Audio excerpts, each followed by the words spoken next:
Hello friends, welcome to my channel. आप सब देख रहे हैं Avantika knowledge planet. So friends, आज हम इस वीडियो में डिस्कस करेंगे आर्टिकल 44 के बारे में, जो कि हमने 43 तक बता चुके हैं।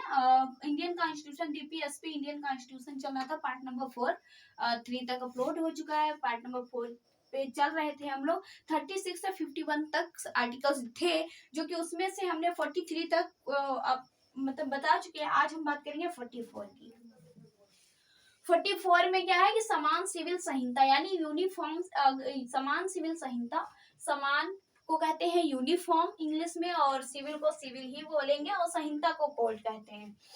अब अगर ऐसा सुनिए, मतलब अगर आप क्राइम करते हैं तो आपको दंड संहिता दिया जाएगा, यानी कि दंड संहिता।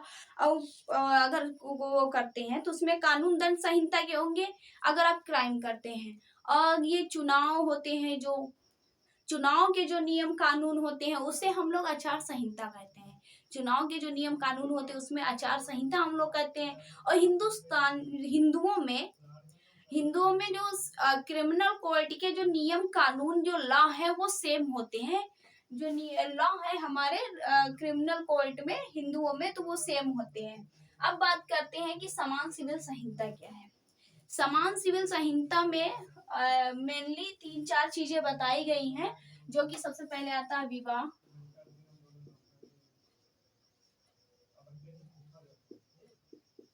वसीयत,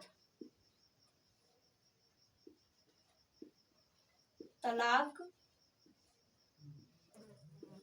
गोद। अब बात करते हैं विवाह। हमारे आर्टिकल 25 में ये कहा गया है कि आर्टिकल 25 बता चुके हैं, इसमें ये कहा गया है कि जो धार्मिक रीति रिवाज है उनकी स्वतंत्रता है हम लोगों में, मतलब वो फंडामेंटल राइट्स में था। लेकिन और 13 में ये कहा गया लड़की हो या लड़का सबके लिए दोनों समान है। और 13 में ये भी कहा गया 13 में कि ऐसे कोई कानून न बनाए जाए कि जो आने वाले समय में जो लॉ बनाने वाले हैं, मतलब बनने वाले हैं जो हैं, उनमें कोई दिक्कत है, तो ऐसे कानून ना बनाए जाए, ऐसा 13 में कहा गया है। यानी 13 आर्टिकल्स में कहा गया। तो विवाह में क्या था, जो इस्लामों में लोग एक से ज्यादा विवाह कर सकते हैं, जिसे पोलोगामी कहते हैं।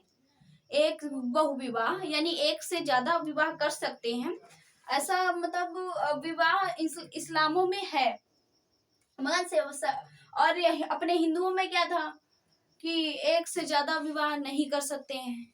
और इस्लामों में अगर आप एक से ज्यादा विवाह कर सकते हैं, अपने हिंदुओं में एक से ज्यादा विवाह नहीं कर सकते। अगर आप करेंगे तो आपको या फिर आपकी वाइफ की डेथ हो गई हो, या फिर अगर है तो उसकी फिर लिखित से परमिशन होनी चाहिए। ऐसा अपने हिंदुओं में कहा गया, इस्लामों में मगर कर सकते हैं। तो यह कहता है कि सबको एक ही विवाह करना, सबके लिए नियम समान है। ये समान सिविल संहिता अभी लागू नहीं किया गया है, जब किया जाएगा तब। और वसीयत में क्या है, वसीयत में यह था कि मतलब अगर आप के दादाजी हैं और उसमें पिताजी की डेथ हो गई है, तो फिर दादाजी को रिस्पॉन्सिबिलिटी जाती है कि पोते को अपनी संपत्ति देंगे और या नहीं देंगे। वो रिस्पॉन्सिबिलिटी जाती है दादा को। और अपने हिंदुओं में है, इस्लामों में ये था, हिंदुओं में ये है कि जैसे कि बच्चा है कोई, उसका जन्म ना होने से पहले ही अगर पिताजी की डेथ हो जाती है तो फिर वो जो संपत्ति है वो बच्चे को मिलेगी। जब जन्म होगा तब वो बच्चे को मिलेगी। और इस्लामों में है कि महिलाओं को संपत्ति पे अधिकार है, अपन हिंदुओं में नहीं था।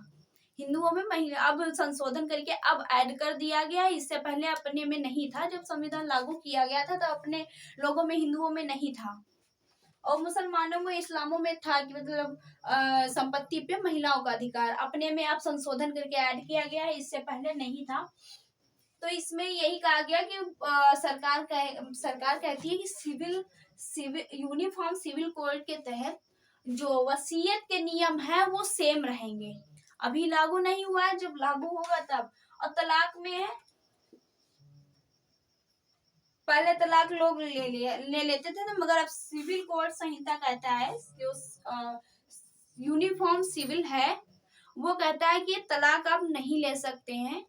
जब ये लागू होगा तब, जब ये लागू होगा तब आप नहीं ले सकते हैं। अगर आपको लेना है तो आपको कोर्ट जाना होगा। फिर हम बात करते हैं गोद की। गोद में ये है कि मतलब गोद में ये नियम है, बनाए गए हैं कि आप गोद ले रहे हैं तो फिर बच्चे की उम्र आपसे 21 साल छोटी होनी चाहिए। आप 21 साल से ऊपर ना होनी चाहिए, मतलब 21 साल से छोटी होनी चाहिए।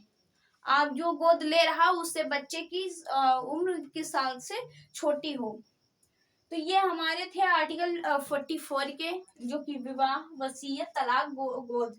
अब सरकार कहती है कि इन सबके सिविल कोड के तहत जो नियम है, वसीयत, विवाह और तलाक, गोद, इनके सबके सेम रहेंगे। मतलब एक बार विवाह कर सकते हैं, आप तलाक नहीं दे सकते हैं, वसीयत पे सबका अधिकार रहेगा, सबके नियम एक रहेंगे।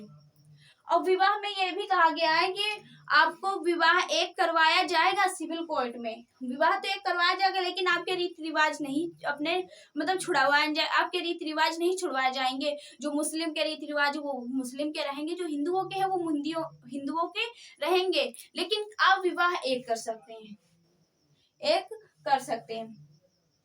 और इसमें यह भी कहा गया है कि जो सरकार है वो मतलब ये सरकार ने कहा है कि मतलब इसमें जो आर्टिकल्स हैं, इसमें सबके नियम कानून एक रहेंगे जब ये सिविल संहिता लागू किया जाएगा तब। इसमें क्रिमिनल कोर्ट ने ये भी अपने डिसीजन में बिल्कुल क्लियर तरीके से कहा है कि जो यूनिफॉर्म सिविल कोड्स है, ये लोगों के रीति रिवाजों में छेड़छाड़ नहीं करेगी। सिर्फ नियम बनाएगी, लॉ बनाएगी, लेकिन छेड़छाड़ रीति रिवाजों में नहीं करेगी। रीति रिवाज जो जिसके हैं वो वैसे रहेंगे, जिसकी जो स्वतंत्रता है वो उसकी रहेगी। तो ये हमारे आर्टिकल 44 के जो आई होप आप लोगों को समझ में आ गया होगा कि आर्टिकल 44 में क्या कहा गया है और सिविल कोड संहिता के बारे में बताया गया है।